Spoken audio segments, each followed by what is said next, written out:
নমস্কার, স্বপ্নাবিক নিউজ নেটওয়ার্কে স্বাগত। আরজিকর কাণ্ডে নির্যাতিতা চিকিৎসকের বাড়িতে তার পরিবারের সঙ্গে দেখা করতে এসে এবার পুলিশি বাধার মুখে পড়লেন ডিওয়াইএফআই নেত্রী মীনাক্ষী মুখার্জি। নির্যাতিতার বাড়ির পথ ধরে এগোতেই তাদের আটকায় পুলিশ। কর্তব্যরত প্রশাসনিক আধিকারিকদের সঙ্গে উত্তপ্ত বাক্য বিনিময় হয় কর্মী সমর্থকদের। দেখেন অবশ্যই ছবি।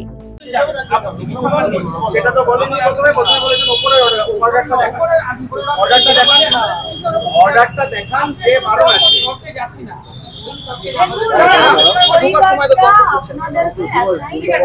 আমাদের রাজ্যের লিডার থেকে যাবে যে আপনারাই সব মুশকিল হয়ে যাবে। আমাদের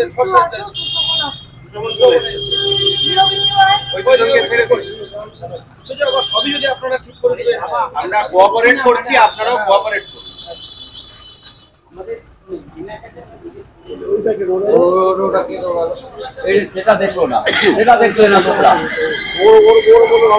এরপরেই প্রশাসনিক বাধা পেরিয়ে নির্যাতিতার পরিবারের সঙ্গে দেখা করেন ডিওয়াইএফআই নেত্রী মীনাক্ষী মুখার্জি। ঘটনাস্থল ছাড়ার আগে সাংবাদিকদের মুখোমুখি হয়ে কি বললেন তিনি, শুনবো।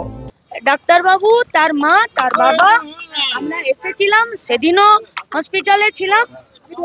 আজকে এসে ওনাদের সাথে একটাবার দেখা করলাম। সন্তানহারা বাবা মায়ের মনের অবস্থা কি থাকে আমরা সবাই বুঝছি। সেই মা বাবার কাছেই একবার আসা, তাদের পাশে থাকা এবং তারাও এই লড়াইয়ের বিচারের জন্য খুবই শোকাকাতুর হয়ে আছেন এবং তারাও অন্তত পক্ষে এই বিচারটা চাইছেন। তদন্তের প্রকৃতি নিয়ে কি খুশি? অধ্যক্ষ কালকে রিজাইন করেছে, সে তো আমরা সন্ধ্যে 6:30 প্রেস মিটে বলবো। উল্লেখ্য, গতকাল নির্যাতিতার পরিবারের সঙ্গে মুখ্যমন্ত্রী মমতা বন্দ্যোপাধ্যায় দেখা করে যাওয়ার পরেই সম্পূর্ণ বদলে গিয়েছে ওই এলাকা।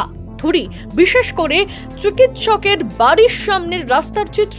বসানো হয়েছে গার্ডরেল, যাতে কেউ আর ভিড় জমাতে না পারেন নির্যাতিতার বাড়ির সামনে। প্রশাসনের এত তৎপরতা তদন্তের ক্ষেত্রেও থাকবে তো? আজকের এই ঘটনা দেখে প্রশ্ন তুলছেন প্রতিবাদীরা।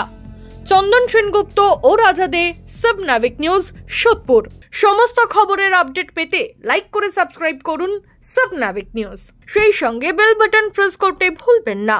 আপনাদের একটা সাবস্ক্রিপশন আমাদের জন্য অত্যন্ত মূল্যবান। জয় হিন্দ।